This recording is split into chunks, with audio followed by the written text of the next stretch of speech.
Michael Gère. Je suis musicien depuis l'âge de 5 ans et je suis issu d'une famille de très nombreux musiciens depuis 5 générations. Et j'ai un parcours un petit peu chaotique qui m'a mené sur scène, en studio, dans plein de styles de musique assez différents. C'est ma première expérience sur une musique de jeu vidéo, je suis très content.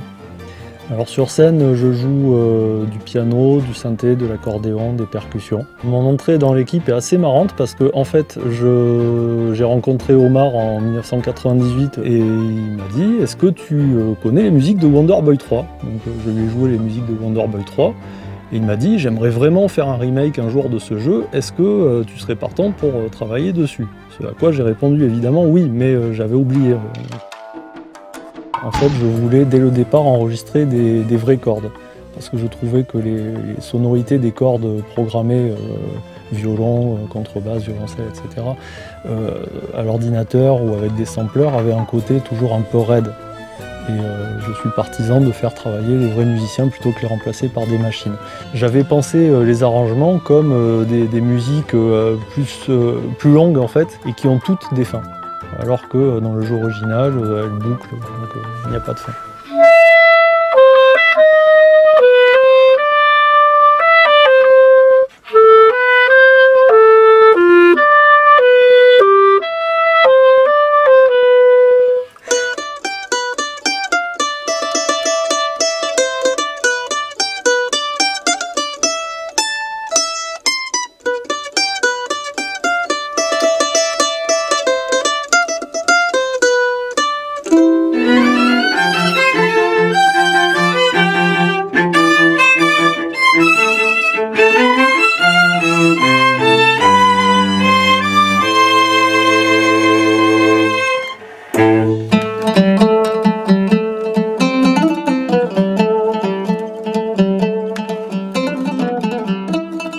Je pense que le fait d'avoir utilisé des instruments avec des couleurs assez marquées, même si les gens n'ont pas forcément connaissance de ces instruments, ça donne une couleur qui est vraiment, je sais pas, par exemple le cymbalum que j'ai utilisé dans le désert, même si les gens ne savent pas forcément d'où vient le cymbalum ou le oud, de suite ça leur donne un côté un peu oriental, ils arrivent à situer l'origine de la musique, et je pense que ça accompagne et soutient l'image du désert. Lors de l'écriture de la musique de la forêt avec la souris, au départ, Ben m'avait parlé de Danny Elfman.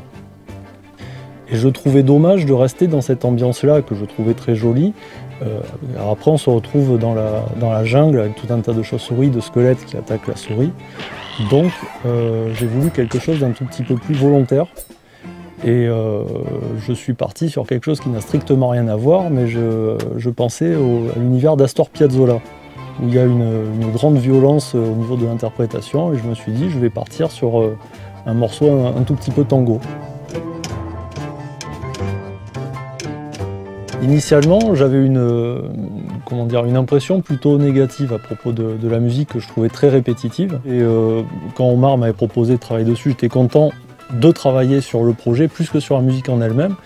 Et finalement, en passant du temps, parce que j'ai passé quasiment 2 ans sur cette musique à chercher des idées, j'ai appris à découvrir cette musique et finalement à l'apprécier.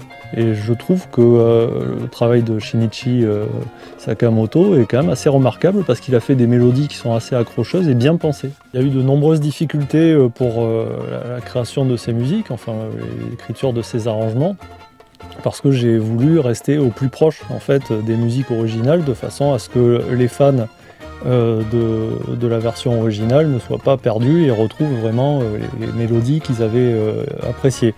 Donc de rares fois je me suis permis de transgresser un tout petit peu soit la structure du morceau ou alors une harmonie par-ci par-là très discrètement. Mais, bon, parce que je pensais que ça pourrait rajouter quelque chose d'intéressant à la musique. J'ai essayé même de conserver la vitesse des musiques d'origine en 60 Hz.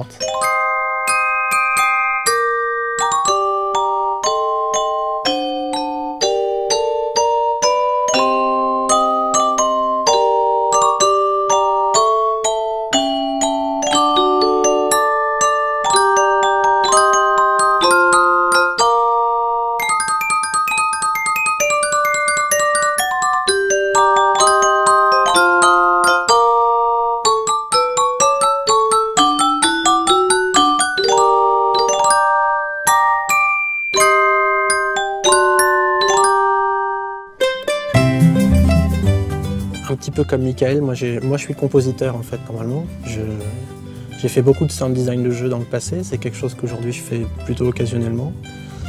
Et sur un jeu comme Wonder Boy, je pouvais juste pas dire non en fait. Je travaille dans le jeu vidéo depuis 19 ans maintenant. Ça fait 19 ans que j'ai eu mon premier chèque pour une musique de jeu vidéo. Mon rôle sur Wonder Boy, c'est de créer et implémenter dans les genres du possible tous les effets sonores, les ambiances sonores. Et donc, comme c'est un remake d'un jeu existant, il y a une question que je dois me poser pour chaque bruitage, c'est qu'est-ce que je fais du bruitage original? Est-ce que je fais quelque chose de mieux, de différent, ou est-ce que je réintègre le bruitage original en partie dans mon son? Parce qu'on parle quand même d'un jeu qui date de 1989 et aujourd'hui les attentes ne sont pas les mêmes. Comment on fait un bruitage pour un jeu vidéo? La question est vaste.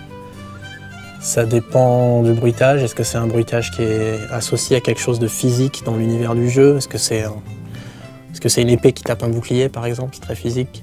Il y a pas mal de bruitages où j'ai repris complètement le bruitage Sega Master System d'origine, que j'ai intégré, parfois discrètement, et sur lequel j'ai rajouté une couche physique nouvelle. Par exemple, le bruit quand on ouvre les portes, ou le bruit quand on ouvre les coffres.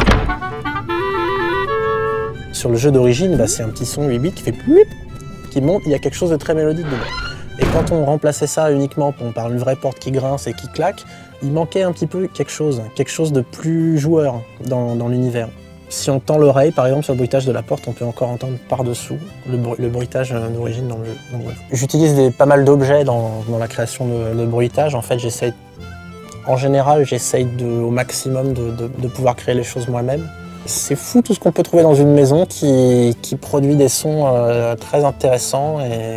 Par exemple, les sons d'attaque d'épée, c'est donc, si on tend l'oreille, il y a deux couches. Il y a une couche qui fait whoosh, comme ça. Donc ça, c'est une raquette de badminton que je mets sur sa tranche et que j'agite devant le micro. Et pour avoir le côté un peu tranchant qui fait un peu peur d'une lame bien aiguisée, j'ai simplement pris deux couteaux de chef que j'ai comme ça. Voilà. Alors ça, je le fais 100 fois et, pour chaque objet. Et puis là-dedans, il va y avoir une prise ou deux qui ont quelque chose qui va bien passer à la répétition. Quelque chose de jeu vidéo en fait qui est déjà dedans. C'est étrange, mais voilà. Les sons des crabes, c'est des bols en bois. Voilà, c'est des bols en bois que je cogne les uns contre les autres, ce genre de choses. Les pas des personnages, c'est moi avec mes petits chaussons sur mon petit tapis. Un son dont je suis assez fier, mais j'ai dû racheter une casserole en fait après. C'est le son des impacts sur le bouclier du héros. C'est un mélange de plusieurs cuillères en bois et en métal où j'ai fracassé le couvercle de ma casserole. Après, j'ai appliqué des filtres là-dessus. Voilà. Au départ, on pouvait penser qu'il s'agissait peut-être de juste remplacer les anciens sons par des versions modernisées. Et en fait, on se rend compte que si on fait ça, il manque plein de choses.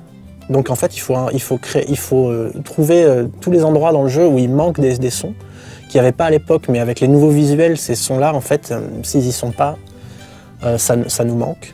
Un exemple très bête, c'est les pas des personnages. Maintenant, quand les personnages marchent, quand le joueur marche dans le jeu, il y a un petit bruit de pas discret. Parce qu'avec ce type d'animation détaillée, etc., ne pas entendre les pas. En 1989, ça passait sur un jeu 8 bits, aujourd'hui, ça passe moins. Donc on a besoin de ces indices sonores-là.